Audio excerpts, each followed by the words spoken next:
Recording. All right, we're going. All right, what's up, everybody? Welcome to the Sportify Skype podcast. Basically, we're all here. You guys want to introduce yourselves? Who's going first? I'll go first. I'm Clayton Shopfer. I'll go next. My name's Kevin Rink. And I'm the Jared Carlson. And I'm Benji Prendergast. Basically, we're just going to be talking about sports, having a conversation. We're aiming for an hour mark. We'll see how this goes, all right? So first up, we're going to talk about the NFC, AFC championship games today. Chiefs, Patriots, and the Rams and the Saints. What do you guys think about it? I mean, who do you guys think are going to win? Well, if I were to give my professional opinion, there's no way the Saints can win, right? The Rams have such a high-powered offense, and they're a dual threat with their running backs because you can throw a running back behind a good O-line and they'll do good, just like C.J. Anderson. He was cut like 3 times this year.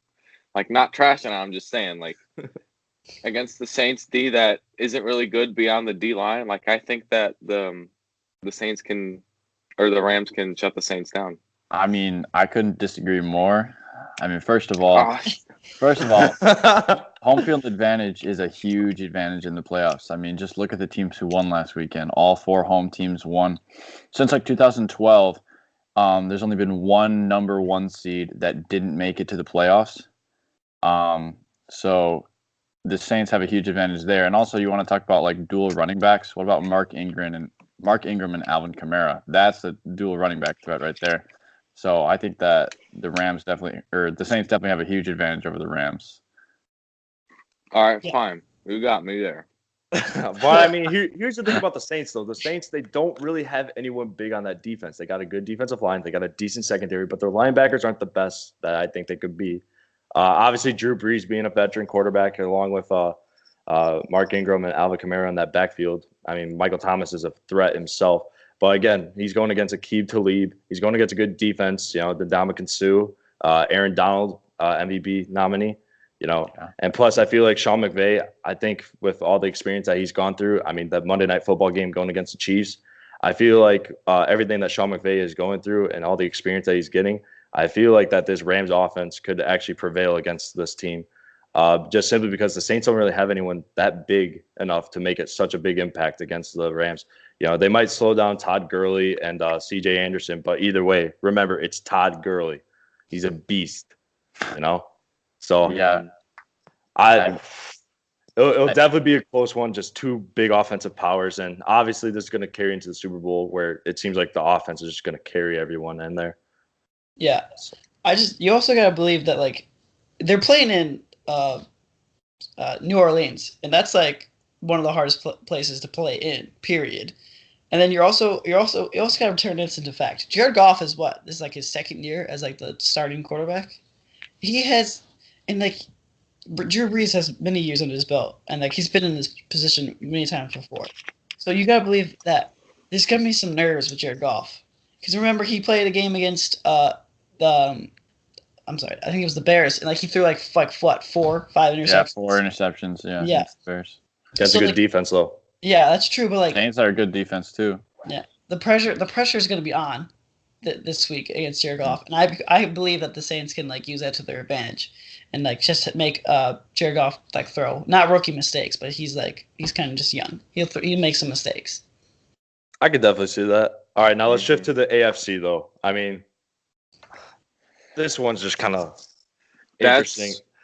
That's another good one because I sort of see what they're talking about now. Like Patrick Mahomes, like his young age, you've seen a season, 50 touchdowns, leads the league in yards. He can run circles around an old man like Tom Brady.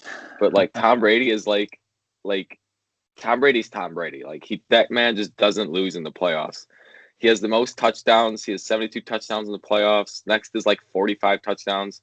What was it like? He has more wins combined than every other quarterback in the entire playoffs. Like, the man just doesn't lose. Like, I feel like the Patriots have a legit chance because, Tom Brady, Belichick, like, you just can't stop it. But like I said before, the Chiefs, they have such a high-powered offense. Even, like, without Kareem Hunt, the backup running back, Damian Williams, like, it's whoever's going to score more points. And another thing is the weather. Chris. Whoever's going to score more points. I don't know why I said that. Sorry. Anyway, what were you saying? Well, another thing is the weather. There's a ton of snow. The whole field is covered in snow. It's supposed to be like it feels like 9 degrees. So, I mean, that doesn't mean that the Chiefs can't win, but it's definitely going to make it more difficult for a high-powered offense. And it's going to lean it more towards the running game and towards a low-scoring defensive game, which I think gives the Patriots a higher chance of winning the game. Also, a friendly reminder, I believe I don't remember what year exactly it was, but when the Patriots had to go against the Raiders and Charles Woodson, and it was all snowy and everything. Yeah, exactly. So, I mean, Brady's obviously got the experience factor. Being a Jets fan, going against Brady, 2 times in a season, over and over, just constantly losing. I'm not sure if you guys saw on Wikipedia. Basically said the AFC Championship game is whoever's lucky enough to play the Patriots. One team plays the Patriots. Because they're always in it. Like, there's no one in that AFC East division that even competes with them. The Patriots will always be in the playoffs. Yeah, they have 8 straight division titles. Exactly. So it's like you're playing against like the Bills and like the Jets. I mean, what do you expect? I mean, but here's the thing: the Jets had the dominant defense at one point. The Dolphins showed some hope. I mean, the Bills have been the only ones that have really tanked all the years. But I mean, the Bills were in the playoffs last year, so I don't know. That's because of a miracle. Either way, the Jets make the playoffs too in a wild card spot. Yeah, they're all still. But nobody can beat the Patriots. The Jets. Yeah, it is true that all the other 3 teams have been kind of garbage for the last 15 years. Yeah, Patriots kind of have 6 free wins every single year. Didn't Mark Sanchez beat the Patriots He did. the playoffs? Yeah, he did one time. Yeah, and then they lost to the Steelers. I think it's the last time. Yeah. Is that the last time the Patriots lost a home playoff game? I think so. Yeah. It's been a while. If you beat Tom Brady at home in the playoffs, you should be in the Hall of Fame, dude. Yeah. I mean, but put Mark Sanchez in the Hall of Fame. I don't know about that one. Unfortunately, it's Mark Sanchez who has the butt fumble. So it's like, should he be in the Hall of Fame? No. No, he should be in the Hall of Fame just for the butt fumble. That's my opinion. Anyways, back to the AFC Championship. Back to the Patriots. Back to the Patriots basically destroying everyone. I mean, I still believe if Kansas City comes out to play, they can play. But also, this is like Andy Reid's like first playoff win like ever. So like there's that. So I'm pretty sure he's gonna make a couple of mistakes because he's gonna also like not like really be like ready. But you also forgetting the secret weapon for the Chiefs, as in Ben Neiman on the special teams. He's gonna come out to play. Also, but the Patriots throughout the regular season, they're like they don't play like good. Like they're not like oh, this team can like make it, but like somehow like when it gets closer to the playoffs, they just like start killing everyone, and then their defense just like starts shutting down everyone. So I think every year during the playoffs, their defense becomes like really really good. So I think that's going to play a big factor in this game today. I feel like the Patriots have a good enough defense to keep them in the game and limit Mahomes. But at the same time, I feel like the Chiefs' defense is one of the most underrated in the league. I mean, they got a good linebacker core. They got a very good defensive line. Shout out to D Ford, who I want to go to the Jets next year.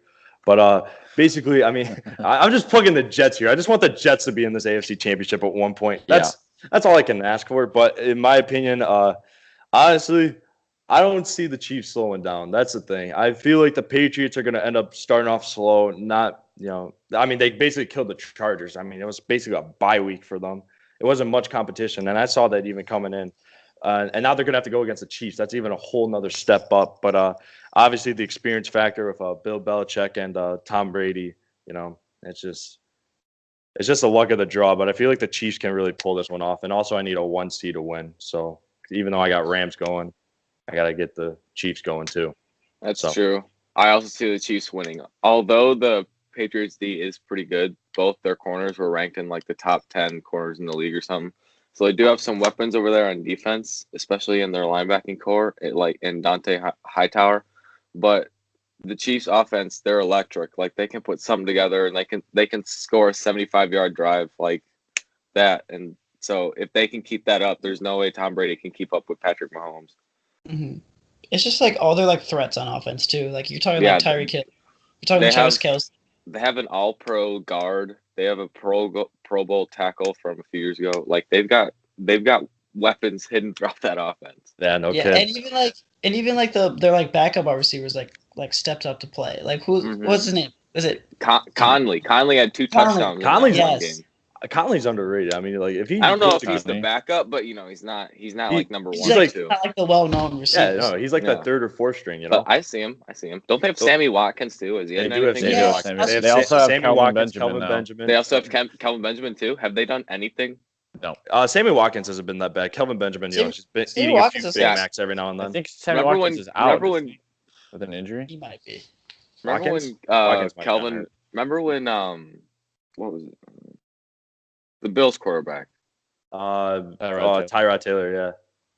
No, Josh Rosen. That's him. Oh, or Remember when Josh Allen. Josh Allen, Sam, Josh. Okay, Not Sam.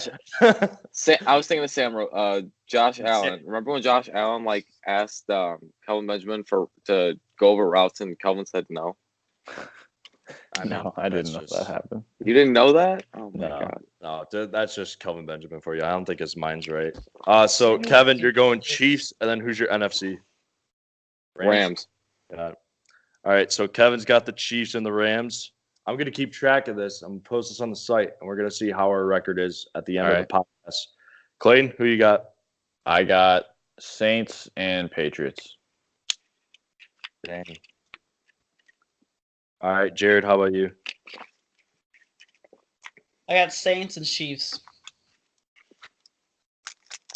I'll go with the old number one. Benji, who did you pick?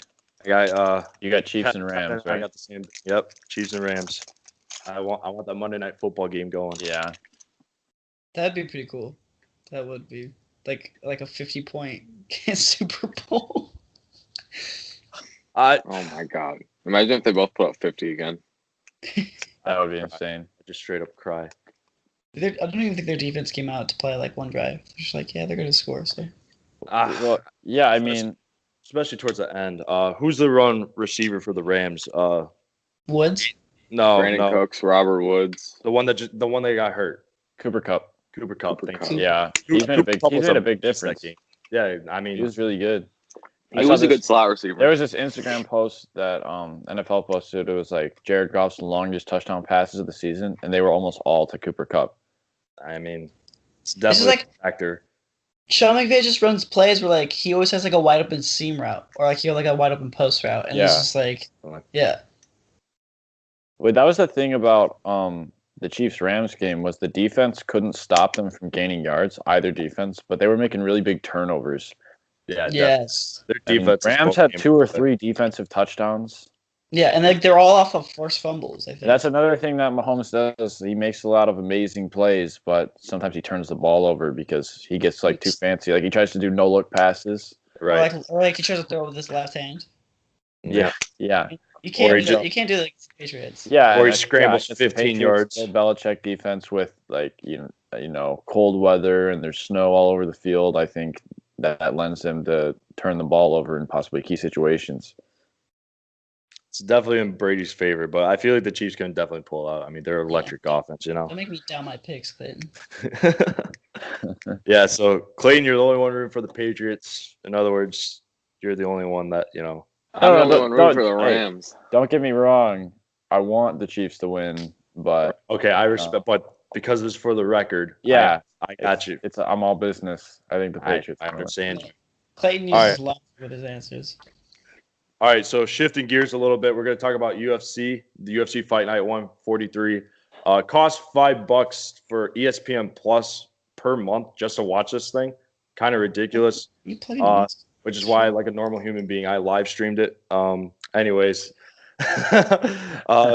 basically, towards the, I'll tell you guys all the details. Teixeira with a submission first round. Van Zant coming off an injury, submission second round. Benavidez, a flyweight, winning a decision. Gillis P still undefeated with a TKO in the second round. Hardy against Crowder, disqualification because of an illegal knee. Legal I knee saw to that. the temple. It's an illegal knee. An illegal knee. He was need on him the in the ground. head. He was getting up, and Hardy just kneed him into the temple. And Hardy was gassed, all right? Like, Hardy wasn't even thinking straight. Crowder was just taunting him the entire time in the second round. The thing was, Hardy's cardio was so trash. He was aiming for a first-round knockout, and Didn't work out. And then Cejudo with a 32-second knockout against TJ Dillashaw. I had Dillashaw going all the way in the decision. That was a great fight, dude. It was a good fight. I want to see it 135 though. Dillashaw had to drop down, and I feel like that didn't go in his favor. Cejudo was there. Cejudo was prepared. Everyone was doubting him after that Johnson fight. But we could talk about how the UFC signed Greg Hardy. In case you don't know, Greg Hardy was accused of assault against his ex-girlfriend. And NFL player. Exactly. Yeah, he was an NFL player. Also a former NFL player, played for the Rams, was a Pro Bowler with the Cowboys. Even when Jerry Jones signed him, it was very controversial. And now the UFC shifting gears to that. What are you guys' opinions about that? Well, I was just going to say that I don't think that illegal knee would have been called when he was doing that to his girlfriend. And so, but I mean, is people with pasts of domestic violence, is that anything new in sports, whether it's the NFL or especially UFC competitive fighting? I think we can talk about whether or not you think he should have an opportunity to compete, but are any of you surprised that he was given one? I mean, I'm not necessarily surprised, especially with the way UFC's going. They're looking for star power. They're like basically what the UFC's doing right now is doing all this WWE stuff by having like a champion versus champion, in a big bout. Coming up with new belts. It's kind of ridiculous. And even with the whole McGregor and Khabib thing, McGregor didn't even get suspended for a while. I mean, he just basically vandalized an entire bus and ended up. And he injured someone. Right, exactly. Really badly. He ruined that card. And it was also in Brooklyn, so Brooklyn's causing more trouble. But I don't know. I'm not feeling the Greg Hardy vibes. It was definitely a prelim fight that was put in a co-main event fight, and it was just overall ridiculous. Hey, I need to get my charger real quick. I'll be right back. You're good. Wow. All right. So, Kevin, you also watched the Cejudo fight. How did you feel about that one? I thought it was just a sick fight. Like, they looked so evenly matched. When they first blew the whistle, they looked like they were both ready to go. But Cejudo just took over. He kept landing punches. The other Dillashaw fell to his knee, and Cejudo put the pressure on him. And you saw how he was harping on him pretty bad at the end there. Oh, and they had to call it 32 seconds. You gotta like a good fight like that. Over in the snap of a finger. Dana said that they called the fight too early. What do you think? I think they called it fair and square, like a typical fight. Well, you can't tell because in the camp, what the ref saw is what the ref sees, and when he sees something that you have to call it, then you have to call it. And then but look at the camera. You saw him beating down on him, and he got Dillashaw was hurt 100%. Dillashaw was hurt. He was getting licked. So I would have called it too, because you can't you don't want to give him brain damage. He's already down. It's gonna be hard to come back. Might as well call it. There was definitely some wrestling looking like he was trying to go for that single leg takedown, lost the grip, and then ended up just getting pummeled by punches after punches. And the reason why this fight was even scheduled is what I believe is that Dana wanted to kill the flyweight division. They had just gotten rid of Demetrius Johnson, who was the top dog in the flyweight. Cejudo had just beaten him for a decision. And I basically think that they were just going to have Dillashaw win this fight and end up basically, just keeping the belt, and the division was going to get disbanded. But the flyweights actually turned out to be pretty good, with Benavidez winning by decision, probably going to get the number one contender spot if the flyweight division's still around, and Cejudo just an absolute tank. However, I would definitely like to see this fight at 135, which is Dillashaw's weight, and actually a champ fight. It's not necessarily two big names going at it, though. That's kind of the thing. No one really knew who Cejudo was. Cejudo had only one UFC finish in his 9 fights. So all of his fights have been going through decision. But that's kind of what you get with a wrestler. So I don't know. What do you guys think about the UFC in terms of where they're going with the sport? I've never seen that there's anything wrong with the UFC. It was always fun. It was always enjoyable. I see why they would want to change it though, because whatever makes profit, whatever makes money. Maybe something wasn't popular, something wasn't working. They got to switch it up. But I've enjoyed how UFC worked in the fights I've seen in the past. I didn't see anything wrong, but I guess I'm not a professional, so that's my opinion. I mean, I definitely think it's a growing sport though, for sure. It's just kind of. They have some questionable stuff, and when they're making cards, they typically go for they don't really go for who deserves it, but yet again, they also need to make a profit, like you said. Yeah. So that's why McGregor and all them are getting thrown into this. So, because I don't think they have, obviously they have a fan base and a following, but if you compare them to other sports like the NBA or the NFL, their following is minuscule. So. That's part of the reason why we talked about Greg Hardy. Greg Hardy is at least kind of a big name. So you throw him in there, people are going to want to watch him fight. Yeah, former NFL superstar with an assault charge. Yeah. Putting his assault charges into action, showing exactly what he did to his girlfriend. That's money right there, let me tell you. He got disqualified and it wasn't even a good fight. Honestly, it didn't even end. It was just a DQ. It didn't even end. It was a DQ. And Benji, what did you think about? I don't know if you saw this, but Dana White said about the Cejudo fight that the refs should have let it play out longer. What did you think about that? Yeah, we just kind of talked about that. Basically, I just feel like Dana wanted this fight to kill the flyweight division in general. They just sent Demetrius Johnson to Asia for Ben Arskin. Ben Arskin's a lightweight now, so basically that's in case you don't know, that's a weight. Yeah. So he's going against Robbie Lawler. That's a huge fight coming up. Plus, it's apparently John Jones is going to end up fighting in that card too. But in reality, I don't think they stopped the fight early. I think Cejudo basically took matters into his own hands. And when TJ was defenseless, there was absolute right to call the fight. So that's how I saw it. All right, so let's shift gears again. We're going to go back to the NFL. We're going to go talk about head coach signings. Who had the best signing? Who had the worst signing, in your opinion? Jared, you want to go first with this lovely flag in the back? As you can tell, I'm a big Broncos fan. Always have been, always will. Even through ups and lows. Even when Case Keenum's your quarterback. Yeah, I know. It's bad. I'm Case Keenum's better than Kirk Cousins. I agree. So we got the Bears defensive coordinator. Yep. The last time we got, our last coach was a defensive coordinator for the Chargers. You see how that played out. It was terrible. I just believe, no offense, John Elway is my boy and always will be my boy, even though I wasn't alive for that time. He just overshadows everyone in Denver.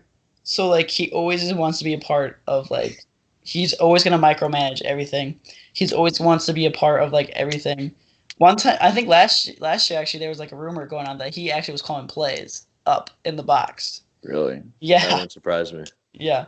So whatever is going to happen, I think John O is going to just overshadow everything, and he's not going to let our new head coach get all the what am I trying to say? He's not gonna let them get full power. He's only gonna let them do a little bit through time. So I don't think it's a match. I found this interesting about Fangio. He started off with the Panthers in their basically first season in the NFL. Ended up doing pretty good, pretty decent records. Went to the Colts. Colts had very good records in the early 2000s. Went to the Texans. That's when the career started having a downfall for him, because the Texans in their first season, 2 franchises he was in right at the start. But in terms of what he did with the Texans had a downfall, and he ended up taking a break. Was a linebacker coach for the Ravens for a while, working with Ray Lewis and all of them. And then he eventually went back to being a defensive coordinator for the 49ers and the Bears. His record, it's over 200 games that he's played, over 250 to be exact. But he's just, he's finding work. But the entire time, even though he had a good record in the early 2000s, he had never gotten a head coach job in his entire career until now, which is kind of surprising to me. I don't think anyone really saw this coming either. So I definitely think it's good for the Broncos. Yeah. However, I don't know if it's my favorite. Yeah. Here's the thing. I think the only thing that's good about this is that the Broncos are a defensive team. They've always had been a defensive team. And he did last year this year technically. This year with the Bears, he did a really good job, I would say. Well, managing all that talent for the Bears. So I believe that he will bring back the amazingness of the Broncos D, and like he'll bring back like all the stars, and he'll like mostly focus on defense more than he would with offense. That's so true. I think that would be a good. Yeah, I agree with that. Start. A good defensive mind. You know, the Bears D was probably a little bit better, but he gets to work with Von Miller. He gets to work with the defensive front. Mm-hmm. It'll be fun to see how he takes over that team and does it and it's sad as a Bears fan that he's going away, but you know, it's well deserved. He's been coaching for 32 years now. If there's anyone who's built a resume for a head coaching job, it's probably him. So good for him.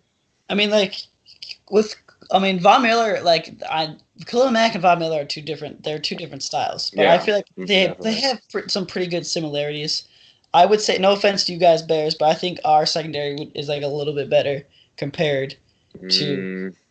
I would believe that you got secondary. 2 Pro Bowlers, 2 first team. Yeah, can we also talk about the fact that Fangio had literally why would you leave that defense? In my opinion, you get the head coaching job though. Yeah. It's most coaches want that head coaching job, like Nagy. Opportunity. Nagy's been around for 12 years or so. He said he's always wanted the head coaching job. Mm-hmm. That's what a lot of coaches shoot for. And about Von Miller, Von Miller's a great player, but if he's your only guy, your number one defensive pass rusher, and he's going to get double teamed every single time. So you're going to need a good defensive scheme in order to get him better opportunities so that he can attack the quarterback more and create more disruption. I mean, Nick Chubb did pretty good.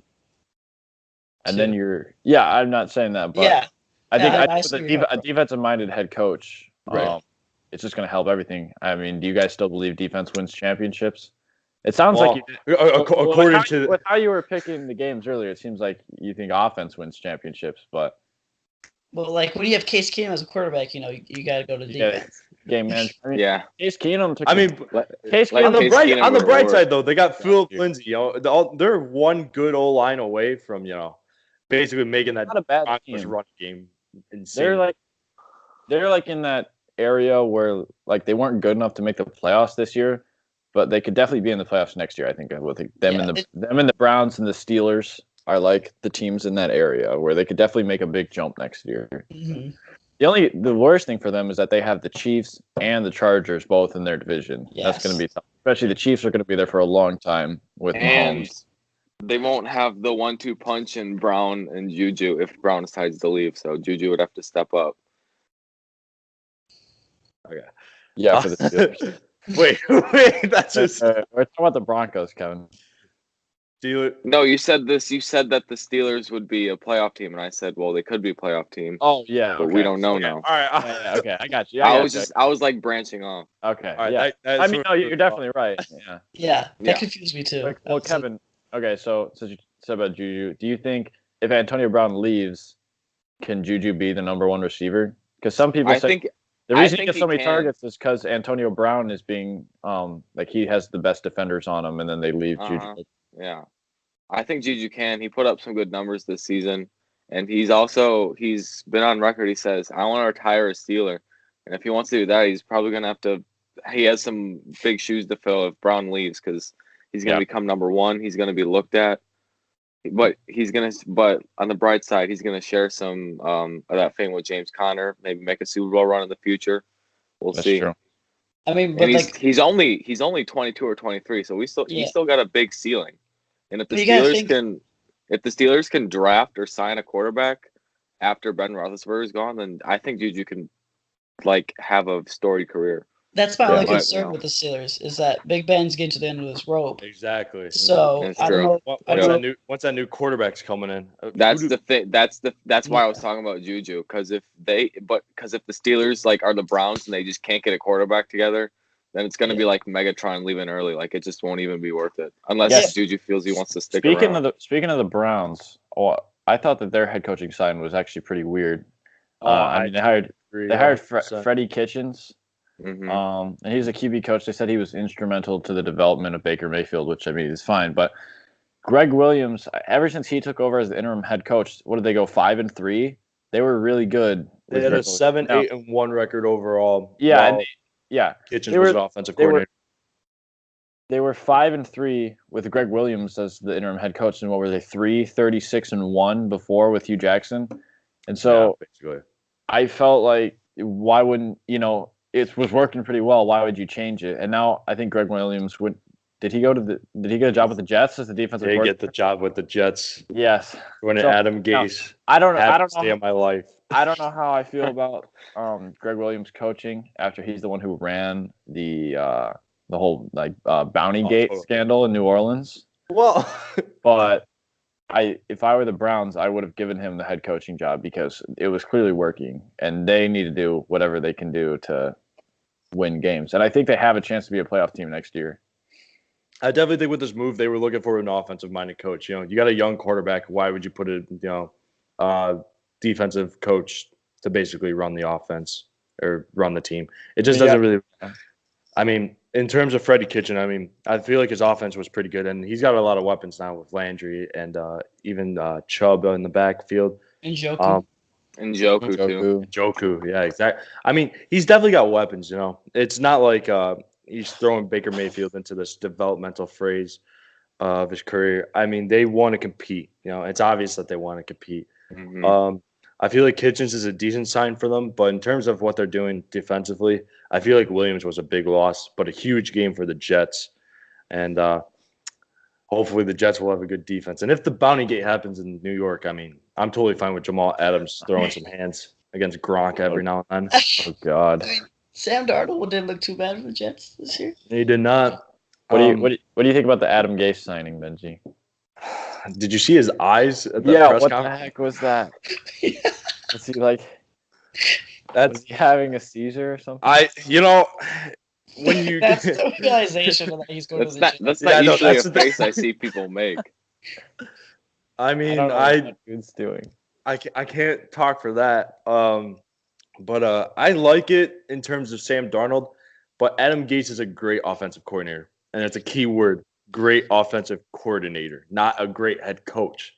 I don't like it in terms of how the team is going and the direction. I feel like this is more of a developmental phase for Darnold, and being a Jets fan, I really want to see us win. But I feel like with the young faces and the new picture for the Jets, I feel like it's definitely there. The players obviously want to win. I mean, Jamal Adams is literally tweeting out to Le'Veon Bell and Antonio Brown. They're like, "Hey, you look good in a Jets uniform. Come down for us," And I mean, I see it possible, but in terms of Adam Gase, I feel like this is more for Sam. He was more interested in Sam Darnold rather for the team, and I feel like that's probably true. That's where the issue's going to be. I agree. That sounds reasonable. I mean, a Jets fan would know more about that than I would. I mean, few. Yeah, there you go. What do you think about the Cliff Kingsbury signing for the Cardinals? I thought that was also not the best signing. Pathetic. I like his style. I like how he also plays and whatnot. But I just don't see it. He had Baker Mayfield, did nothing. Had Patrick Mahomes, did nothing. This Texas Tech team that he had should have been a really good one, but it wasn't. And even Patrick Mahomes said that. Exactly. He's a young coach. It's like they're basically trying to pull the Sean McVay out here. Yep. But yet again, Cliff Kingsbury is not Sean McVay, and it just won't. I agree. I agree. I don't think it's a good signing. What I really want to talk about is this Bruce Arians signing. Yeah, Bruce Arians with the Bucks. Just stay retired. There's nothing there at Tampa Bay. What does he have? Mike Evans? Their quarterback situation is a mess. Their defense, exactly. I can't I don't know, like I don't know anyone on their defense Quan really. Alexander. Oh, Like I don't. Jason Pierre-Paul. They have him. Yeah, well, Oh, okay, that's they the do. future. That's Yeah. such like a Jason hapless signing. Pierre-Paul and Like Chris Connie. the Yeah. first 3 games, it was Fitch magic. Like he was lighting it up, and then Yeah, after especially- that, like nothing happened in their season. Yeah. They got that Fitz magic now. If it's magic up, I experience it myself. It's pretty good for a while, but then it starts to get pretty old, and you realize you're still a losing team. So Well, yeah, I mean, Bruce Arians is a pretty offensive-minded head coach. Do you think they're gonna? Is the They idea that he they also got is the, Todd Bowles on the defensive coordinator, so we'll see how that one goes for well, them. is the idea that he's gonna like save Jameis Winston and he's gonna make Jameis Winston into a NFL like a good quarterback in the NFL that can win championships? Because I don't see that happening. I don't see it either. I feel like this I don't even know what brought him to Tampa Bay. I mean, maybe it was talks about Antonio Brown going there. Because, I mean, Antonio Brown was thinking about going to the Buccaneers. But why? Mike Evans, Deshaun Jackson. There's no need, Deshaun Jackson's old. But either way, he's still a good receiver, Deshaun Jackson is good. Yeah. Kevin. Yeah, he was a sleeper pick for me, dude. Yeah, he won me my first 3 games. We don't even need to talk about fantasy right now. I've had him on like every team. I had him on every team for like the last couple years, and he always he's a good sleeper. Like he's solid. I don't know what will help this Bucs team at all. I know their defense; they need to get better defense. But if he's more offensive, he's more offense. They need to get a better running back than Peyton Barber. I don't even know, dude. Yeah. It's Peyton Barber. I believe they need a better running back than that. I think that's what he's going to go for, really. If he's more offensive, they need to get a running back. So if you're are the they throwing all their Buccaneers, money at Le'Veon Bell then? Le'Veon Bell and Antonio Brown go to the Buccaneers. Now Fitz magic with Le'Veon Bell. Oh, Fitz magic.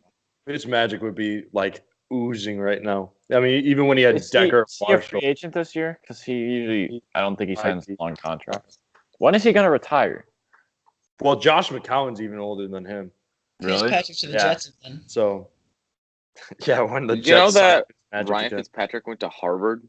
Yeah, dude. I did know that. Yeah, he doesn't really look like a Harvard guy. No, he doesn't look like a Harvard guy. It's all at that all. facial Because of his beard, I think he's a Harvard guy. I can see He it. looks more homeless than Harvard. Well, Yeah. yeah, sounds about right. I mean, we could also talk about the LaFleur contract. Kevin, what do you think about that one? I don't know. Like, I guess I'm not as professional. I can't predict how a season goes, but like the Titans were so under impressive as a team, and there's still some prime left in Aaron Rodgers, and I don't know why they just like went with their scapegoat of Matt LaFleur.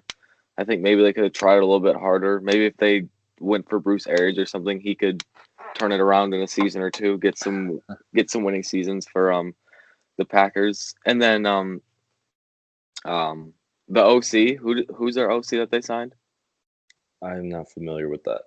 I don't know. They signed someone else, but if we don't know, then we won't worry about it. But I just don't see a good season. But I could be proven wrong. Matt LaFleur was under impressive with the Titans, even with a young Marcus Mariota, and they should have tried harder to try and get as much as they can out of Aaron Rodgers before he's done for. So that's my opinion. I definitely. Well, I disagree with you guys. I think LaFleur was a great signing for them. He had a 19-11 record. One of the only few coaches that are even remotely positive in terms of all the signings and whatnot. Besides Bruce Arians, he was the other positive one. He's a young, offensive-minded coach. He's at 38. Kind of a Sean McVay move, trying to go for that young coach. But in reality, I actually really like the signing. I feel like the offenses that he's been on have been pretty good for the most part. I mean, even though the Titans didn't really perform and whatnot, they were still in the race for a wild card spot. And in terms of how the Rams did that one season, the Rams were also pretty good too. Yeah. I like the move. I think he's a good coach with a good offensive mind. That's why I feel like he's one of the best signings in terms of head coach signings. I also really like how,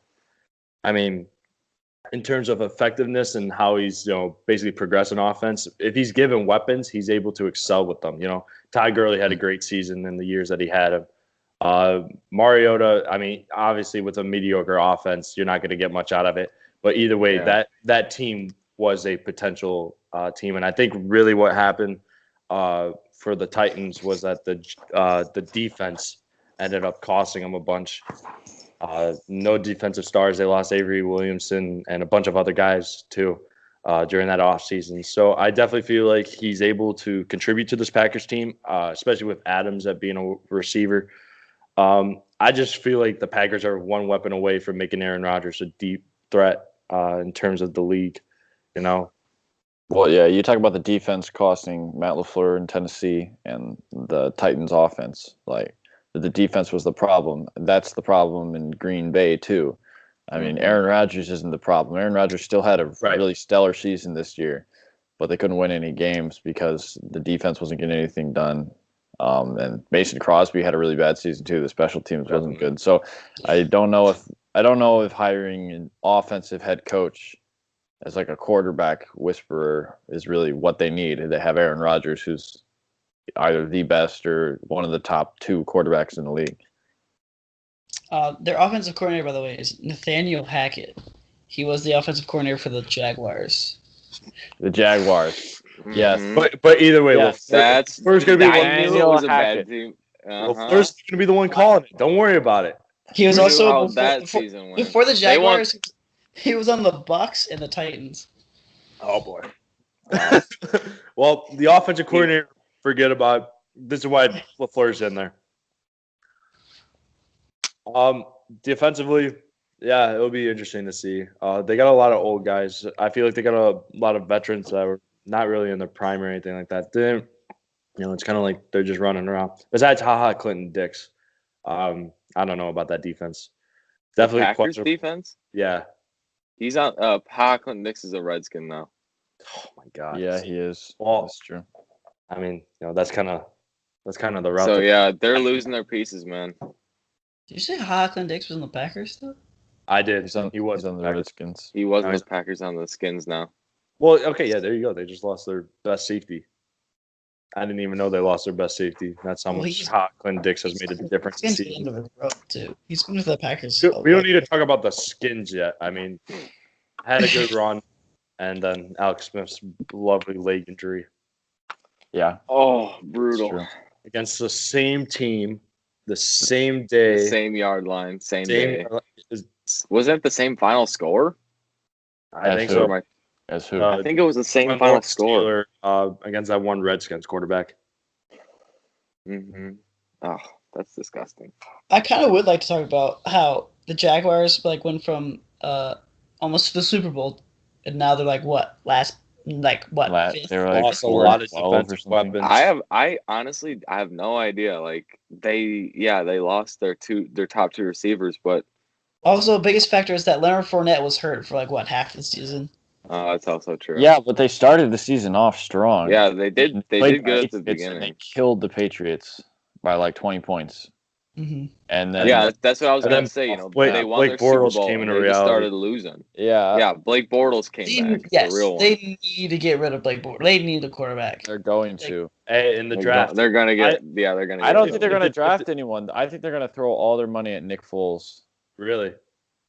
I mean, why wouldn't they? What would you do? If I was the Jags, I'd trade up for 2 and go for Haskins or Murray before the Giants can get him. That's my opinion. Is Murray committed to the NFL? So Murray's committed to the NFL. Okay. He's not committed to the NFL. He said he was going to enter the NFL draft. He doesn't commit that he's going to play there. I mean, he got drafted by the A's. Right. I think he's going to want to do both. You really think so? I mean, would you guys think he'd be the first person to ever get drafted in the first round of both, or do you think he's going to go second round? No, he'll definitely be a first round. He'll be first round, but it kind of you look at quarterback needs. I think his draft stock will go down a little bit because of he's not 100% committed to playing in the NFL, but he'll definitely be a first round pick. Yes. Mm-hmm. I definitely think. Good. You think he's like not to be because I'm like I'm also very short, but like, do you think like his shortness factor would like play in like the NFL? Because as a quarterback, because isn't he like what, like 5'9"? Right, but he's He's also five. he's a scrambling quarterback. You know, he's Mhm. kind of a Yeah. dual threat. That's what he's going for. So that's kind of like a Baker Mayfield type of deal. Yeah, Baker Mayfield, Russell Wilson, Drew Brees. They've all proven you can be short and play quarterback. Yeah, I don't mean to like sound stupid, but like. Yeah, no, you're right. That's going to be a lot of things. No, that's a good So point. That's a good small. point. Yeah. This is why I think Haskins going to go before Murray, but it depends where Haskins going to go. He could go to the Jaguars if the Jaguars trade up for 2, or he could go to the Giants and go at 6 and basically work with Odell and Saquon, which will be huge for him. So who do you think is going to be the number 1 draft pick? Do you guys have a prediction yet? it's got to be Nick Bosa. It's got to be Nick Bosa. Bosa. Going to be number 1. I mean, also Cliff Kingsbury is your coach. Well, I mean, Cliff Kingsbury is quoted as saying that he would take Kyler Murray first overall before he got the. I don't think the they head should do coach. that. But he has to convince a whole coaching staff and a whole. Yeah. They got it. I think They could gotta trade. give Rosen They one could more trade year. Josh Rosen. True. They got to give him one more year. They got to Yeah. try it, right? They can't just get rid of him now.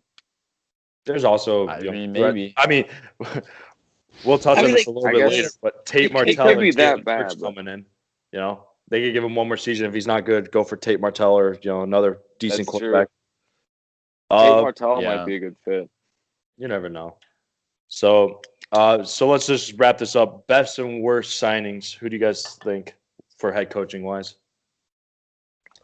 I'm sticking with the best is Vic Fangio to the Broncos. I think it was he's got a solid resume. He's a good coach. I think he'll do good things with the Broncos. And the worst, I don't know, maybe Freddie Kitchens. I agree with Clayton. I'm not sure about the worst.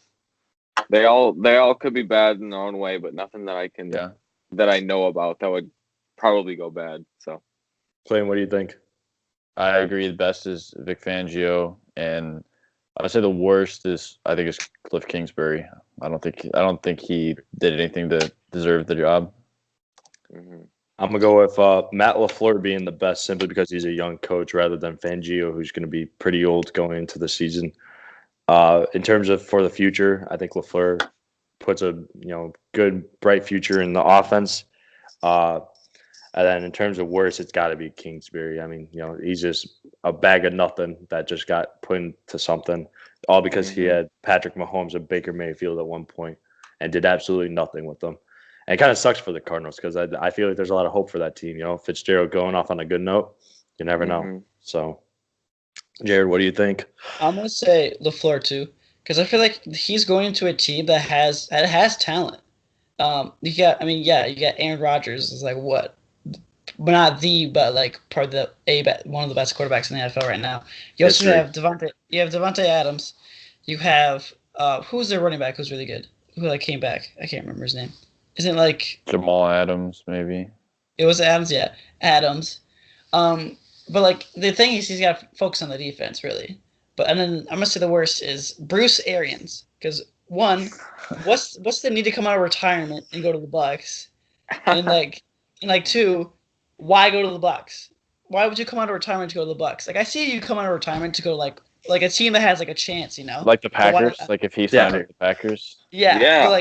I think that would be good. Yeah. So you think it's a bad decision for Bruce Arians, but for the Buccaneers organization, do you think it's a bad signing for them? No, I think he did a pretty good job for the Bucs. Their offense will improve, but in terms of what they're doing for the future, I don't really know. Who knows? Maybe he'll turn this team around, and we're all just whatever. Turn around the Bucs? I don't know about that. Hey, you never know. I mean, it's possible to turn the Bucs around, but it might even take a few seasons. Like they just seem like they're going nowhere right now.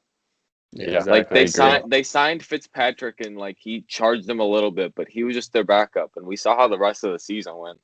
So like, yes, it's possible to turn them around, but it's gonna take some effort because that team is just a big pile of nothing. I just kind of thought of something. Do you think the reason why that Arians is going to the Buccaneers is because he's going to try to get Patrick Peterson to play at Tampa Bay? No, I don't. You don't think so? If he respects Patrick Peterson, he won't do that. Well, Peterson wants to get out of Cardinals. Yeah, Patrick Peterson does want to leave. Peterson wants to leave. Oh, okay. Peterson, all right. Peterson go to his former defensive coordinator. I mean, maybe he's making a run at Peterson. You never know. Yeah, but Patrick Peterson to the Packers, baby. That's a first step for the That floor would be right pretty there. good. Yeah. That would be That pretty would good. be except they got to deal with all their He veterans. wants to leave the Cardinals because he wants to go to a place where he's going to win. I don't think the Buccaneers are that place. Who knows? All right, shifting gears, NFL free agency. We kind of touched on this. We'll also talk about the MLB free agency too. Let's start off with the NFL. Le'Veon Bell, where's he going, boys? Where is he going? I think the Chiefs. Chiefs. Chiefs. I'm going to be honest. I don't want him in the Jets just because of how the way that he is, and in terms of like our offensive line, he's not going to benefit at all. We have one of the weakest offensive lines. So I would love to see Le'Veon go to the Chiefs in terms of his career.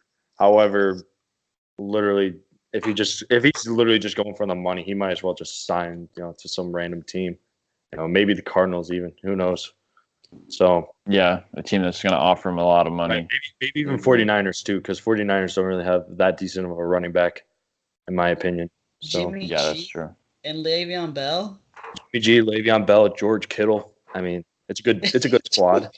Is there any chance at all that he stays with the Steelers? I don't think so. No. He not burned chance. that bridge. If the Steelers Yeah. have any respect for themselves, they would not re-sign Le'Veon Bell. Yeah. Especially because they have James Conner and now. they have James Conner now, Yeah, they have James Conner too. who has better numbers and better stats than Le'Veon Bell in his first year, and then his year before, even with his year before that, when he was the top two running back last year, and he had better numbers than that. I mean, I don't know exactly what the Ravens financial situation is, but if they can dump the Joe Flacco contract, and then imagine if they could get Le'Veon Bell, and they go all in on Lamar Jackson, that would be an incredible rushing offense. Because I mean, right now they're already leading. They were leading the league in rushing, and they don't have like one solid running back. Yeah, Also got a great offensive line. Yeah. Great On the offensive flip line in side- Baltimore. On the flip side, they have a pretty good defense too. So if they can make some magic on offense, then they could be a real contending team. Exactly. Yeah, CJ Mosley has a lot of potential in that linebacker position, especially with such a And they have linebacker. Terrell I- Suggs, yeah, even though he's exactly. getting older. I think that would be an amazing fit if that could happen. But is it going to happen though? I mean, who knows? Probably not. In terms of Le'Veon Bell, anything's possible. I mean, I think the Chiefs. I see no reason. I see no reason not to go to the Chiefs. Yeah. If he's looking for money, then I don't know. If it's like Chiefs offer a lot of money, there's no reason to not go to the Chiefs. The Jets have the money, but please, I don't want him at all. Like, why would you ever want to play for the Jets? who is the running back? It's not Powell, is it? It's It's Bilal Powell and it's Powell? Isaiah Crowell. They're like Isaiah Crowell. Elijah McQuarrie, decent running back there, but Powell and Powell was the one that got seriously hurt with a neck injury. Yeah. Crowell is the guy. Yeah, he's type But of player. like, I just think it's like the Chiefs think they have like a good chance with Williams, because he's done pretty good so far. Yeah, he's doing really well. Definitely. Yeah, I think if he keeps doing like good, I don't see what's the reason to sign Le'Veon Bell and pay him all that money if they already have like a really good running back in their organization. So I don't think if Williams does really good, it's like during like the off season and like these next coming games, I think there's a big chance that they wouldn't sign Le'Veon Bell and he would go to a different team. It sounds like your dog is very vocal about this too. Yes, it's a very Chiefs hating household in this place. You can tell by the. I can tell. I can tell. Really bad. So what about Antonio Brown? I mean, this Steelers defense or the Steelers offense, sorry, it's totally falling apart with Roethlisberger aging, Juju, being a decent fit. Falling apart, but I think it can. I think they can repiece it. I think Juju is legit. Like I said before, he's legit. James Conner is legit too. But if they can produce like Le'Veon and Antonio Brown did, and they got to get a good quarterback for after Big Ben leaves. I don't think anything really can stop them. Understandable. I agree. I mean, who knows, man? With the Steelers offense, the thing about the NFL, it's so unpredictable and whatnot. Because I mean, look at how the AFC playoff race literally just went. There was I don't even know how many ways. It was a ridiculous number of ways that this playoff race could end up. And basically, I mean, the Steelers even choked in terms of making it into there. But with Antonio Brown, where do you guys think he's going? I mean, Madden 19 has him going to the Texans in the I have no idea. in what's it called? The long shot mode. So Hopkins and Brown there. I mean, that would be pretty deadly, wouldn't it? If that becomes reality, I mean, Madden 19 might have just totally just jinxed the curse. I mean, 49ers were also throwing their hats in there. That's true. I was about to say, if I were to give a guess right now, it would just be the Niners. Like, if I was they should put everything in. I'd somewhere. You totally fit there. I mean, with Jimmy G too coming off that injury as well. I mean, it's definitely a good fit for Brown. Yeah. They also got Richard Sherman in the defensive corps too. So this 49ers team could be a huge deal in that NFC West competition. I would go to a team. Plus, they have the second pick too. Yeah. So they're gonna get someone really good too. You know, I don't know what exactly they're going. Quinnen Williams, maybe. You really think so? Yeah. That's what I've seen in mock drafts, that he might go second overall from Alabama. That would make sense. I mean, he's definitely good for them, but I mean, who knows? Who knows where this could go for them? If I was Antonio Brown, sorry, one more thing. I would probably go to a team that doesn't really have has a chance of winning, but I would be like the main dude there. Like, I wouldn't go to a team that has another really good wide receiver. I'd go the 49ers. Yeah, they have George Kittle, but he's a tight end. So they don't really have any good wide receivers for what Goodwin is his name. So I would, if I was talking about, I would go to a team I would go to a team that I would be the main dude in. Well, yeah, I mean, what's the situation? He has to be traded by the Steelers still, correct? Yeah. Because if he was a free agent, I would say don't be surprised at all if you see him on the Patriots next year. But that's true. They signed Brandon Cooks from the Saints, and that kind of took the league by surprise. But they could, if they wanted to, and they did. Josh Gordon isn't nearly as good as AB, but he's still really talented. But he's still really good. He's solid. Yeah. The only thing is, he did good with the Patriots. Yeah. The only thing is, I can't see the Steelers giving them Antonio Brown. Yeah, exactly. Yeah. But if he was a free agent, I would say I would definitely. And if he went to the Pats, I probably just wouldn't watch AFC football ever. No, I wouldn't either. Not even the Super Bowl. I think as a Jets fan, I'd probably cry every day. The AFC was getting slaughtered by Manning, Brady, and Flacco for the last 20 years. Oh my! Benji just wants to breathe, dude. I'm just hoping for Darnold, man. I haven't even thought about buying a Jets jersey. I mean, they're getting new uniforms and everything. Get a Jamal Adams jersey. He's dope. Yeah, Jamal's really good. Dude, at this point, lost out to Tim Tebow. Tim Tebow. That's another good one. I do have a Daniel Tomlinson Jets jersey. Kind of my pride there. Broncos Tim Tebow jersey, you might as well just burn it now. Tim Tebow was good on the Broncos. No, he was not. Yes, he was. He was really good. I don't know why. Can we also just talk about the fact that Adam Gase worked with Tim Tebow and Peyton Manning? Really? Just saying, he's on the Pats. Exactly. Great quarterback coach. Ooh. Horrible head coach. Even though they did beat the Patriots, that's what I'm happy about. We have a coach that beat the Patriots once this year. Nice. Nice. Yeah, on a fluke play. Yeah, it doesn't matter. Why would you put by Gronk over? Because they thought it was they thought he was going to throw a Hail Mary, and Gronk can get up. He's big. Yeah, exactly. But Gronk's angle. I would have put in Josh Gordon though. But I mean, Ryan Tannehill would have had to throw the ball 75 yards. So I don't know if a Hail Mary was really in the works. But, yeah. So, you know what? Adam Gase has a win against the Patriots. I'm not complaining. If he can do 2 more at least for the Jets in the next 2 years, that'd be great. Yeah, I know. If the Jets go 1-1 against the Patriots, Benji will be more than happy. I'd be happy too. I won't even care if we're 1-15 at that point. As long as that one wins against the Patriots, I think I'm okay. Okay, so what do you guys think about the quarterbacks who are on the market? What do we got? Nick Foles, Joe Flacco. Is there anyone else? Anyone else? Blake Bortles, maybe. Blake Bortles. Do you think the Eagles are doing the right thing, sticking with Wentz, getting rid of Foles? I do not at all.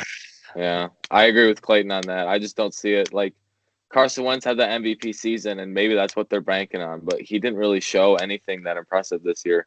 And Nick Foles took over and played as well as you can in the playoffs against like these storied quarterbacks like Tom Brady, even in the Super Bowl. And Nick Foles did it. He was the underdog. He was the backup. He won the Super Bowl against Tom Brady. He almost did again this year, which, I mean, I can see why maybe they got rid of him. They could see, like, it's a young Carson Wentz. Nick Foles getting older, but I think Nick Foles probably fit the offense better. I mean, I don't know what Nick Foles has to do to prove to Doug Peterson and the Eagles organization that he should be the quarterback over Carson Wentz. I mean, he literally won them a Super Bowl. Then their season was terrible this year. They weren't going to make the playoffs. He came in and he saved it. He beat the Rams on the road, then the Texans, another playoff team, and then he beat the Bears, the best defense in the league, on the road with throwing a touchdown on 4th and goal with under a minute left. Like, I mean, obviously there was a little bit of luck involved in the win, so you can't, credit him for everything. Yeah, the win. But like he led them to that victory, and then he was leading another game-winning drive against the Saints until Alshon Jeffrey dropped the ball. It wasn't his fault at all. It was a perfect throw. That wasn't Doug Peterson's fault. It was a perfect situation for him to win the game. Like, I don't know. Carson Wentz definitely isn't bad. He's been a pretty good quarterback. He had an MVP season, but he's shown that he can't stay healthy. He keeps getting injured, which is why Foles keeps coming back in. And Nick Foles has been one of the best quarterbacks in the league when he's gotten the opportunity to play. You definitely have a very strong opinion about Nick Foles. I do. I do too. In terms of Carson Wentz, man, I don't know. I mean, I feel like there's still some to prove there. I don't know I don't think the Eagles are making a good decision. I mean, he proved something in that MVP season when he tore his ACL. Like, he was lighting it up. That's true. And like I said, maybe that's what they're banking on. Like, he'll come back or something. He'll come back fully healed or something, and they're gonna say like, "Hey, we need another MVP season." Maybe they'll get it. Maybe they won't. Now, good. I think it's good that I mean it's bad that the Eagles release him and stuff, but I think it's also good for Nick Foles that he can now he can go out and find a team. Exactly, he can get appreciated. Starting he can become the guy. Yeah, and he'll become the main guy for the quarterback, and it all bank on him. So I think that's also really good for Nick Foles. Does anyone know how old Carson Wentz is? Is he 26? 26, yeah. And Nick Foles is 29. 28 or 29, yeah. In terms of the future, I feel like they're going to obviously get 3 more years out of Wentz than they were going to get with Foles. So I think in terms of progression, I feel like they're trying to basically live up to the potential of Carson Wentz, but I definitely feel like Foles is the better fit. But again, like Jared mentioned, Foles can get a better contract and a better opportunity elsewhere. I mean, who knows? He could go to Tampa Bay with Arians, like we just talked about. Or the Jaguars. Or the Jaguars. Or the Cardinals, maybe. Maybe. I mean, there's a few homes for him. I mean, maybe even the Giants if they really wanted to. Yeah, if they're not big on Eli Manning anymore, yeah. Yeah. What about the Dolphins? Are the Dolphins sticking with Ryan Tannehill, or are they looking for something? Based off the season, I feel like they're going to go with Tannehill, but didn't Tannehill get hurt? Yeah, he got hurt. He came back at the end of the season. Yeah. Right. Who knows? I mean, they don't even have a head coach right now. So they're just waiting for the Chiefs, Rams, Patriots, and Saints just to see who can they get out of them. That's what I believe. That's probably true. So we'll see how everything goes out with that. But in terms of Nick Foles, I feel like the future's bright for him in terms of being a starting quarterback. But maybe he's like a one-hit wonder. Maybe he only works well in the Eagles offense, and basically, if he's not in an Eagles uniform, he's not a good quarterback. That's just kind of how it's been for him with the Rams and everything. And then going to the Eagles, wins a Super Bowl, leads him to the playoffs. I definitely think the future's there for him, though. I just hope he gets the right opportunity and the right team. So definitely more than deserving. Oh, Kevin. We do it. Phone we fell. do it eventually. Phone down. Are the Ravens making the right All right, decision I'm listening. with Lamar Jackson over Joe Flacco? Definitely in terms of drafting a young quarterback as well as a good one like Lamar Jackson in terms of the run game. I mean, the Ravens, they're not totally, what you call it? They're not, well, they're familiar with, the run game, the running pocket in terms of Steve McNair. Steve McNair was definitely a run out of the pocket type of dude, throwing major plays and whatnot. So I feel like they're going that route with Lamar Jackson. But in terms of Joe Flacco, I mean, I feel like Joe Flacco is not really going to fit in with this new offense that they're planning to run. He's been a class act and a great mentor for Lamar Jackson. I feel like Lamar Jackson is going to do pretty well in the future, depending on how the team's going to play out. But in terms of Joe Flacco, this is also a good opportunity for him to find a place where he can actually contribute to a team rather than just ride the bench the entire season. And I mean, kudos to him for having a good attitude about it. I mean, there's a bunch of guys that would probably just absolutely tank on the team and do absolutely nothing for them. But in terms of what Joe Flacco's been able to do, it's been pretty impressive to see that from a veteran quarterback like him. So, plus they do have RG3, don't they? They do have RG3. Yes, that is true. They have two scrambling quarterbacks and one pro style quarterback. So like I think like also like I would listen to, because Lamar Jackson mostly fits under RG3's old play style. So like I feel like it'd be good to have RG3 in there, because then like he can like tell him, because he's more like situated with Lamar Jackson's play style. And Joe Flacco was a pocket passer. He would just drop back and throw it. And if he was in trouble, he wouldn't really scramble. He would just dump it to like the sidelines or something. So I feel like if RG3 would be a better fit to like to show Lamar Jackson the ropes and stuff. Yeah, that's true. That's true. The real question is, where's Joe Flacco going to go? I think he's a good fit in the Jaguars system. I mean, Blake Bortles is even a more subpar version of Joe Flacco, in my opinion. So it kind of works out on that. If the Jaguars aren't going for the quarterback I think they're at 7 right now, but they could easily trade up to number 2. So I think that who would they trade? They trade for the second pick, and then they'd give up a few more picks. So they give up like a first round next year or a second round, et cetera, et cetera. Is Joe Flacco going to be a free agent, or are they going to have to trade him? I think he's going to. Well, I think they're going to release his contract. I think he's just release done. His contract. Okay. So, because I think maybe he could go to the Cardinals, because the Cardinals will be able to try out Josh Rosen for one more year. If Josh Rosen just sucks and he just can't do it, they would throw in Joe Flacco and maybe make some of their season. Because he's won a Super Bowl before. He's been to the playoffs. Like maybe he can still do it, but it's Josh Rosen's turn first. That's just like a guess for me. Maybe some mine do. Maybe Joe Flacco can go somewhere and just help out their backup quarterback. Kind of like what I definitely don't think he wants to do that again.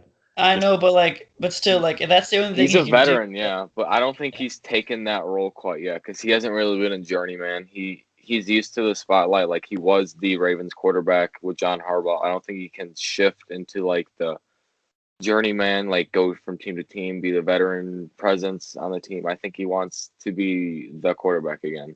Mm-hmm. And if that's the only thing with the Cardinals, then he might not sign there, because they're going to try Josh Rosen again.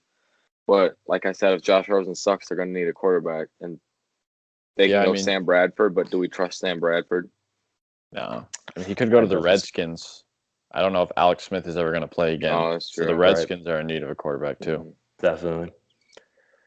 All right, let's jump ship real quick. We're just going to talk about MLB free agencies. Top 2 free agencies, obviously Machado and Bryce Harper.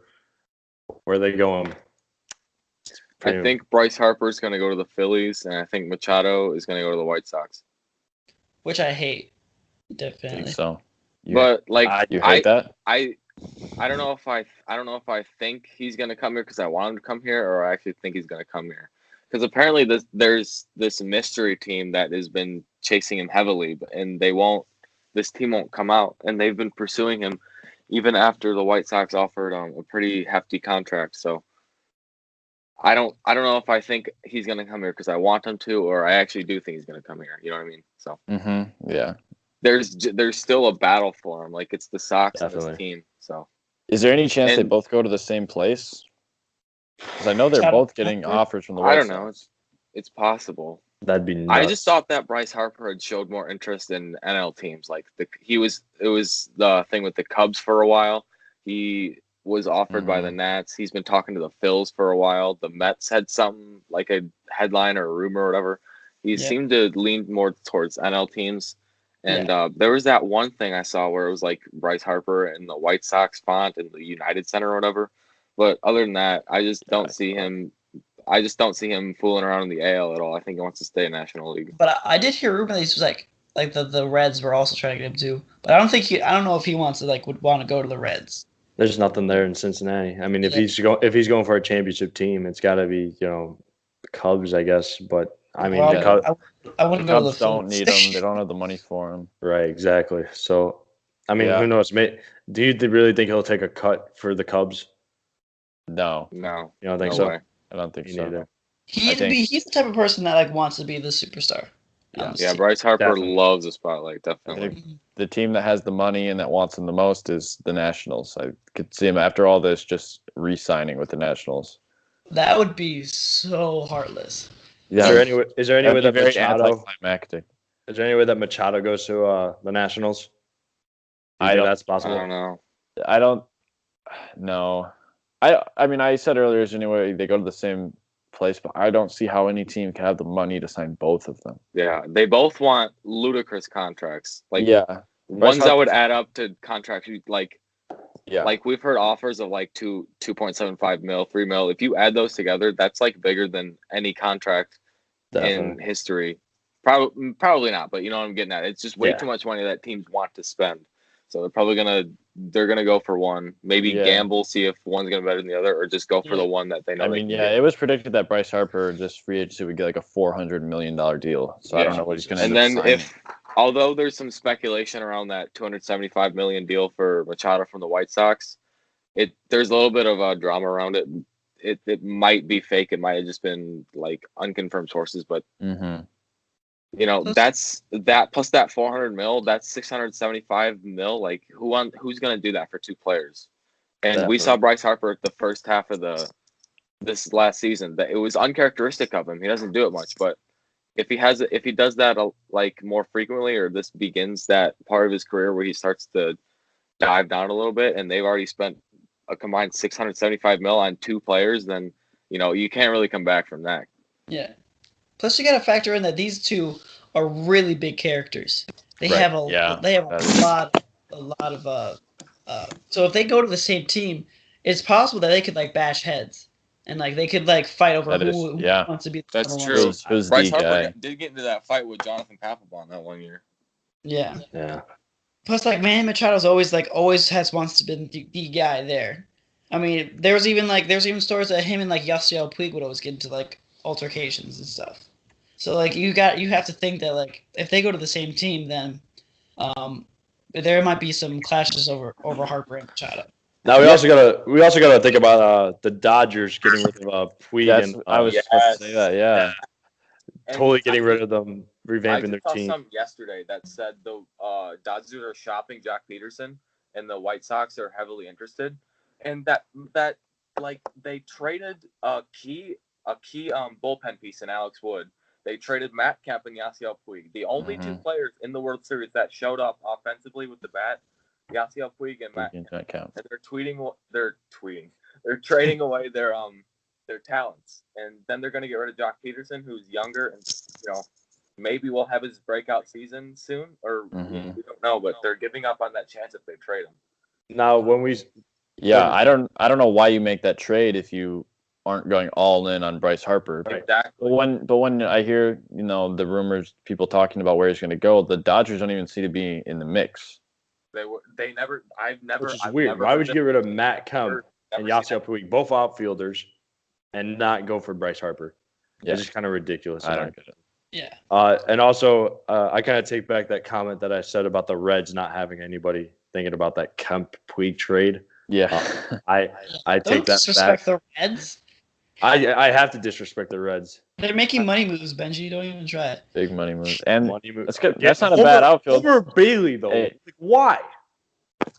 Is Homer Bailey still on the roster, or did they just drop him because dude, Homer I Bailey don't. was absolute garbage last year. And That they was signed one of the ridiculous worst contract. one of the starting worst pitchers in the league. contracts in sports history, dude. What did they give him? 8 years, like $205 million or something like that. He spent all that time in the minors.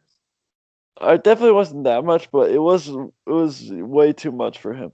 I didn't remember the contract specifics. I probably overshot it. Yeah, I'm pretty sure he was like 1-12 last year. Yeah, he was. Yeah. He was not what anyone needed. Yeah. And so, yeah, I think that was definitely not a good move. It was definitely a move to set up getting Bryce Harper. Mhm. It reminded me of when the Lakers traded D'Angelo Russell like a week before the draft, and then everyone was like, oh, okay, they're going to pick Lonzo Ball because they traded away their point guard. Mhm. So then the Dodgers trade away their 2 outfielders. It's like, oh, well, they're definitely going to get Bryce Harper then. But it doesn't even seem like that's a sure thing. At this point, I think it's just Magic Johnson trying to make moves that aren't realistic. Do you think then That's maybe true. the mystery team for Manny Machado could be the Dodgers? Because if they're cleaning Maybe. out, they're trying to It's get a going big back to- They did try to I get know- Machado from. I know Machado is an outfield, but you could Kike Hernandez, a utility player, like that's one. Machado's one more infielder that you could kick Kike to the outfield. Then you have to find out. Bellinger played the outfield. Cody also on Bellinger. base, They have a bunch of pieces. If there is one place that could get both of them, it would be the Dodgers. They could get Harper and Machado. They That'd already be had Machado last year. ridiculous. Yeah, I mean they already had Machado last year, and they Yeah, didn't. They There didn't. goes. They made far. They went far, but they didn't win anything. They didn't Yeah, win there goes my Brewers going Game 7. They're probably going to get swept in the conference standings.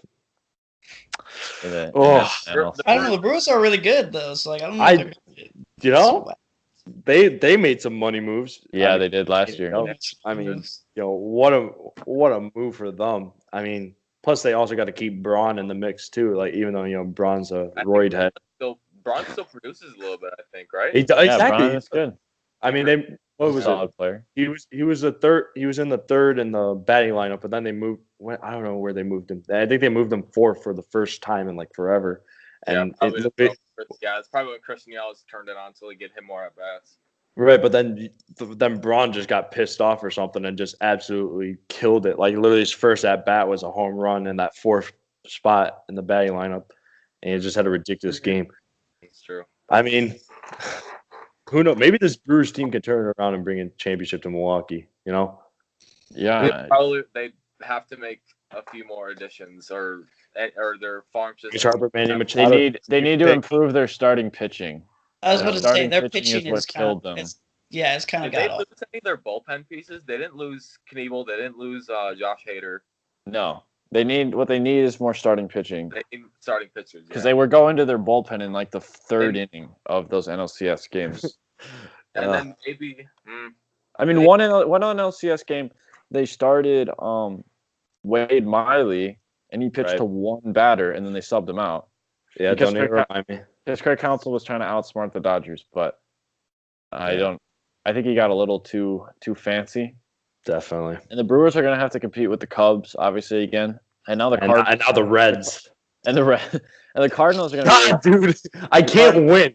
The Cardinals Those- acquired Paul Goldschmidt. The Cardinals were only like 2 games away from making the playoffs last year. They're going to be a lot better this year. Definitely. So it's All right. tough for them too. We're going to jump ship. Last 2 topics. We got Tate Martell and Jalen Hurts transfers. Tate Martell transferring to Miami to play with his former high school teammates. And then Jalen Hurts transferring to Oklahoma, who is in somewhat of a desperate need for a quarterback. What do you guys think about this? Good for them. They want to be the starters. Call them names, but they want to be the starter. They want the spotlight on them, and Yeah. a place where they can be that guy. So chase Definitely. the bat for it. Ohio. He chose Miami because of his high school teammates. So his high school, he went to Bishop Gorman, which is like huge in terms of football.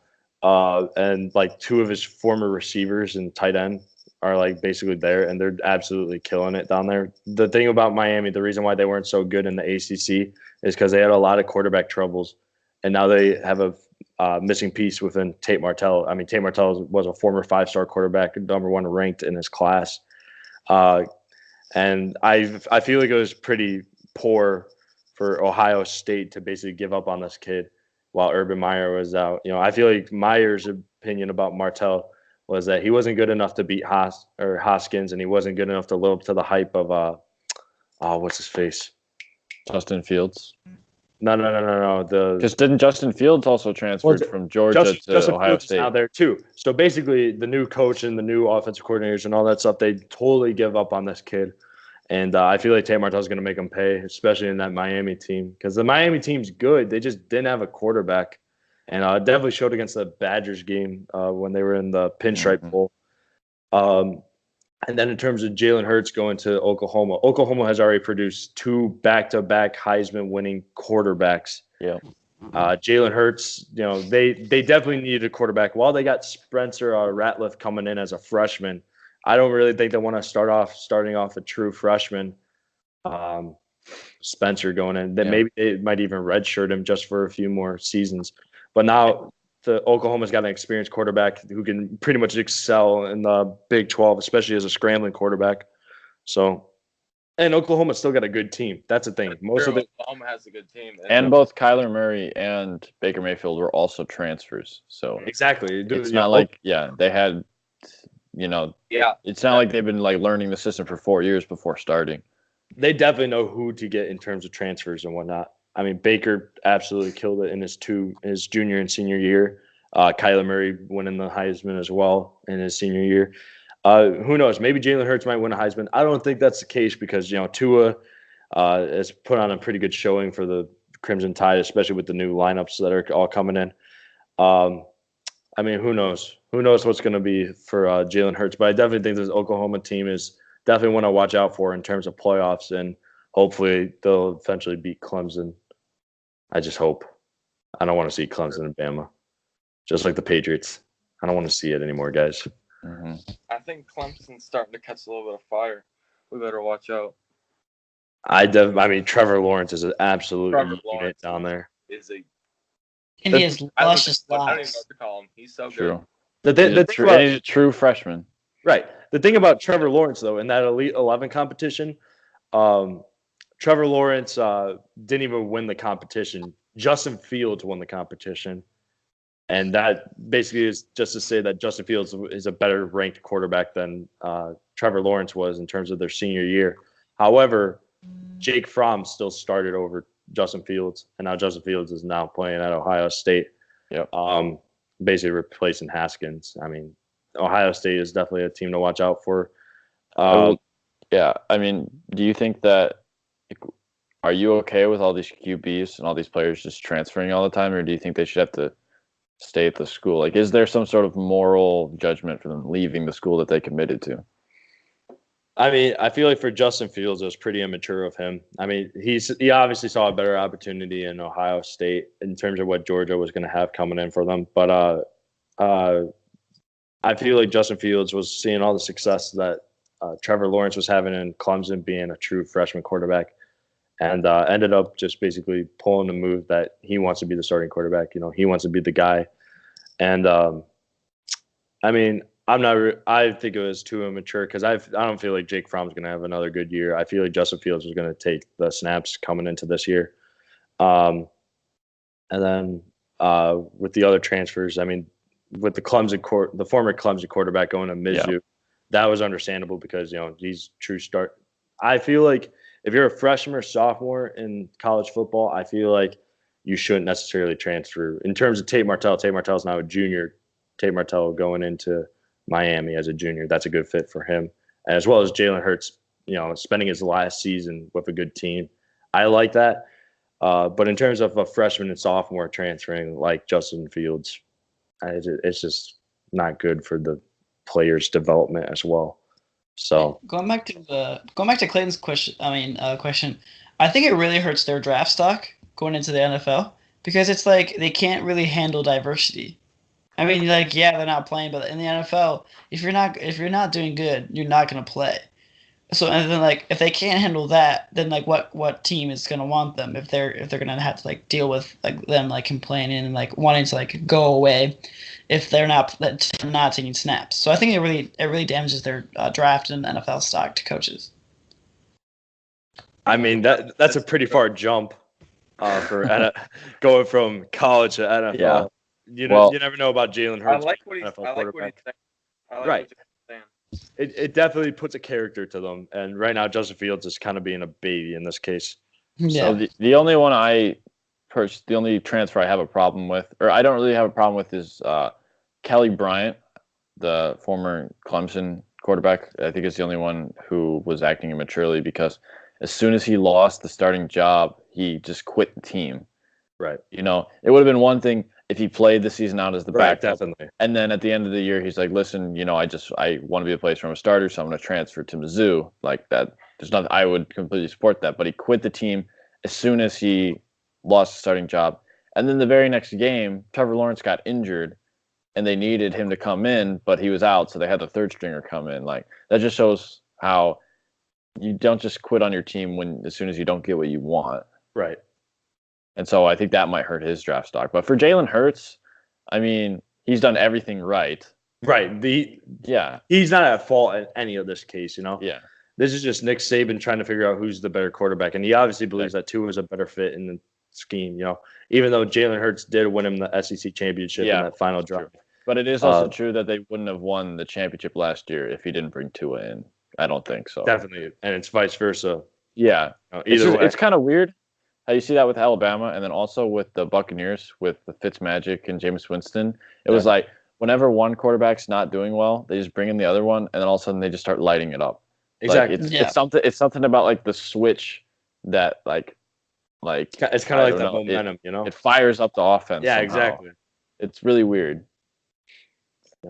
So it'll be definitely interesting to see. I feel like Jalen Hurts is a good fit in that Oklahoma offense, especially the Big 12. I mean, Jalen Hurts puts up quite a lot of points in terms of his run game and whatnot, running off the pass and whatnot.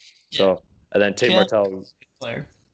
Definitely. Tate Martell going back into his high school routes with his other receivers. I mean, that's a good fit for him. Plus, Miami desperately needed a quarterback, and I think they got a great steal in getting Tate Martell. I think the loser of this whole thing is definitely Maryland, because Maryland just missed out on Martell and Hurts in getting the transfer. They brought him in, try to sell him on the program, but I mean, Maryland's program is nothing compared to these two. So definitely interesting to see that. All right, now let's talk about the NFL Pro Bowl coming up. I mean, did anyone get snubbed out of this year's Pro Bowl, out of their roster? I'm actually pull up the roster. It's the rookie linebacker from the Cowboys, Leighton Vander Esch. That kid was lighting it up in Sean Lee's absence. Right. Yeah. Even if it was an alternate, he still got snubbed. Yeah, that's the rookie, right? For Dallas? Yeah. That's kind of the thing, though. He's a rookie, though. I don't know. I don't even know if he's necessarily needed to be put on there, but I mean, he deserved it. Yeah, I guess so. I think he was real good. Yeah. And then for the AFC, I feel like we all agreed Darius Leonard. Mm-hmm. I think he's a rookie too, right? He is a rookie. One of those two is going to be Defensive Rookie of the Year. Yes, exactly. I feel like Darius Leonard's going to win. He led the league, not his team, the league. It definitely huge snub. Huge snub. Huge snub. Yeah. He has a few sacks. I think he has a pick. Like, he's good. He's legit. So here's the roster. Hopkins is injured, so the sub for Hopkins is Landry. Hill will still be in unless they make it to the Super Bowl. Antonio Brown is subbed by Juju. Keenan Allen's in there. I'm not going to worry about the offensive line unless we really want to, but I don't think so. No. Tight ends, Travis Kelce and Eric Ebron. Quarterbacks, Mahomes, Rivers is out. So it's Mahomes, Brady, and Luck. Running back, James Conner, Melvin Gordon, Philip Lindsay, but Philip Lindsay's out. And the sub is apparently Lamar Miller from the Texans.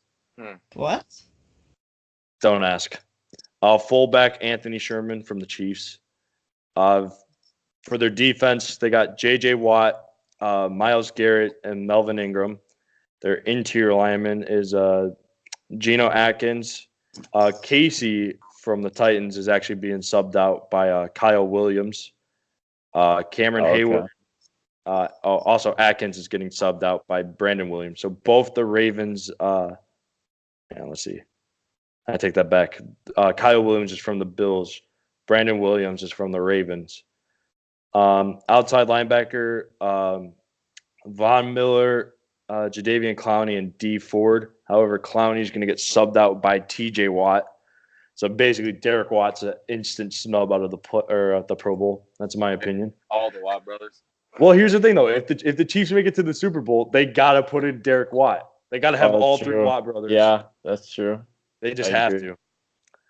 Inside linebacker, C.J. Mosley and Benardrick McKinney from the Texans. Definitely, Darius Leonard definitely got snubbed there. Definitely, dude.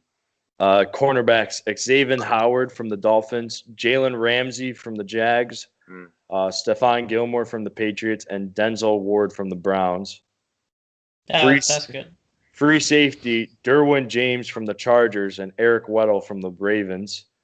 Strong safety, best Pro Bowler in the league, Jamal Adams from the New York Jets. Kicker, Jason Myers from the New York Jets.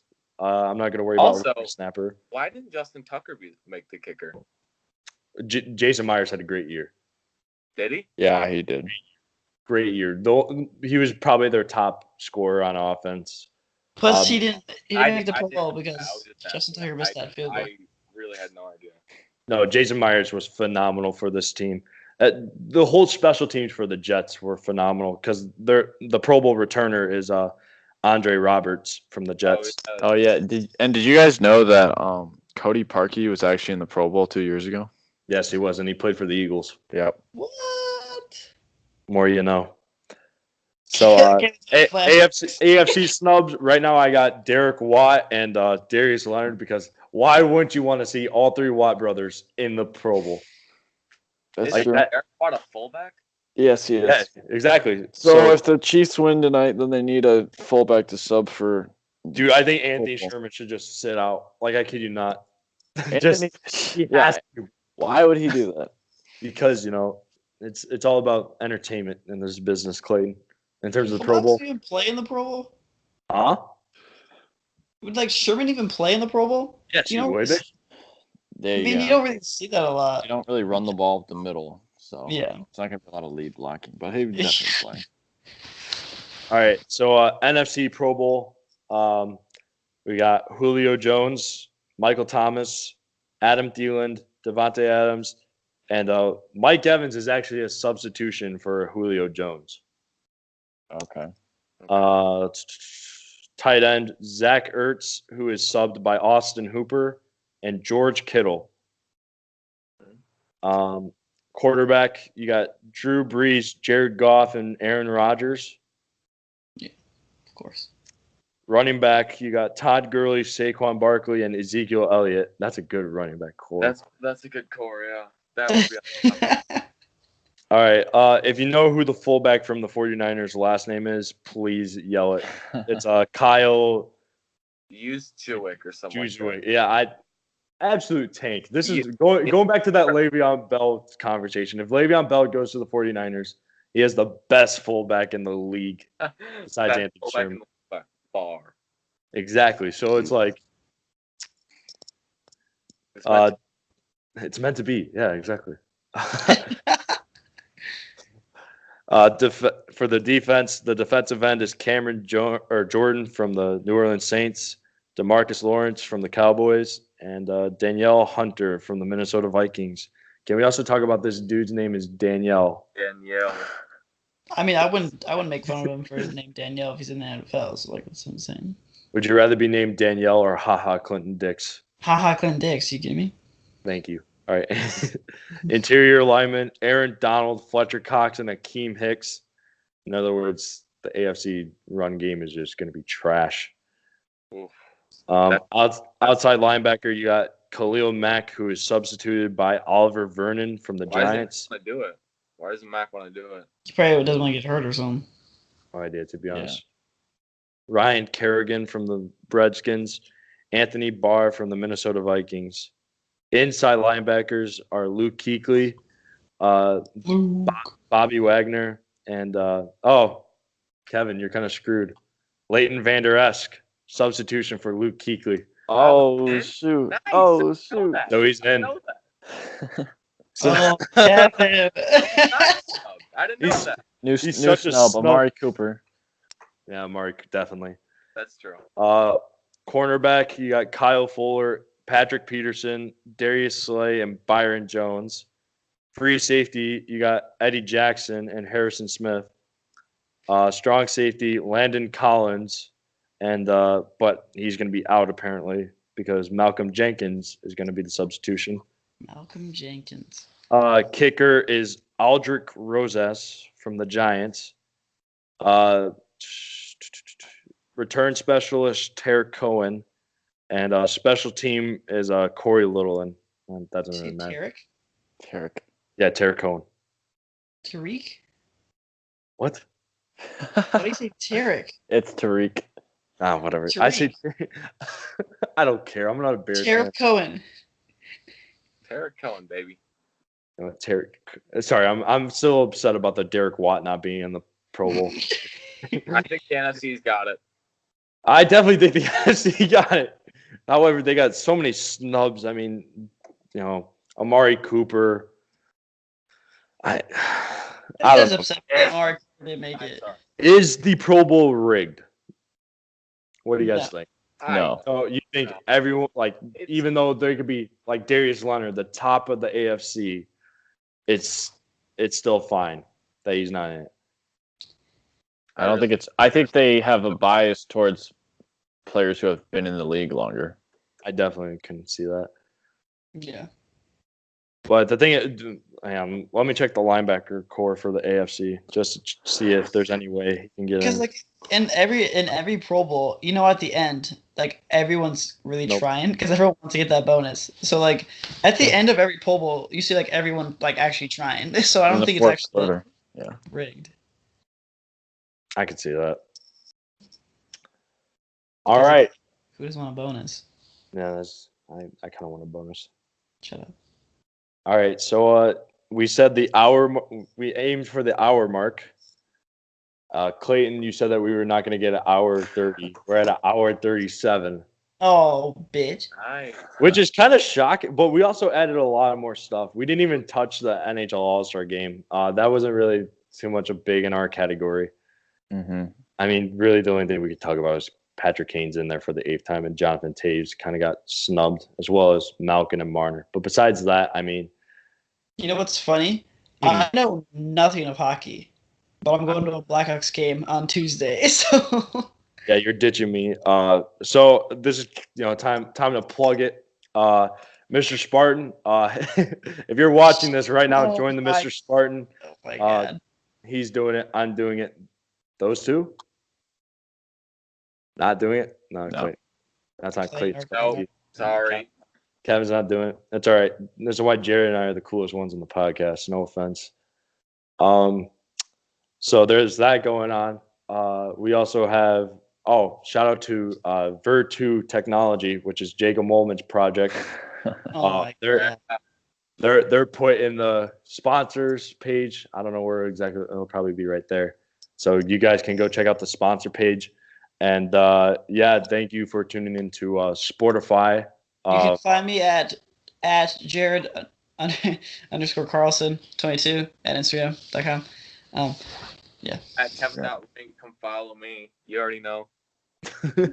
I'm not gonna plug myself. Thank you. Oh, Clayton. Thank you, Clayton. All right. So any last comments at all? Go Broncos. Go Broncos. The White Sox will be back. That's true. White Sox will be back. Golden State Warriors are gonna win the championship this year again. We didn't talk about the NBA once. We did Next- not. Hey, next podcast. Well, next time is our Super Bowl special, so I don't think we'll ever talk about the NBA. The next one. Saying that, I was like, we didn't talk. Is this, So is this a weekly thing? No. this is a 2-weekly thing, so we get Oh, a bi-weekly thing. get a Okay. week break to freshen up. We get another week, and hopefully we'll have more people to talk this time. But I Yeah. don't know. We did pretty good. Yeah. So just a review on predictions. Kevin, you got the Chiefs and Rams tonight. Clayton, you got the Saints and Patriots. Jared, Saints and Chiefs, and I have the Chiefs and Rams. Does anyone have any last-minute changes? Nope. Let's stick with my picks. You know what? I'm gonna go with the Saints. Oh, Kevin! Oh, you That got guy. to stick with your gut, Kevin. I can't.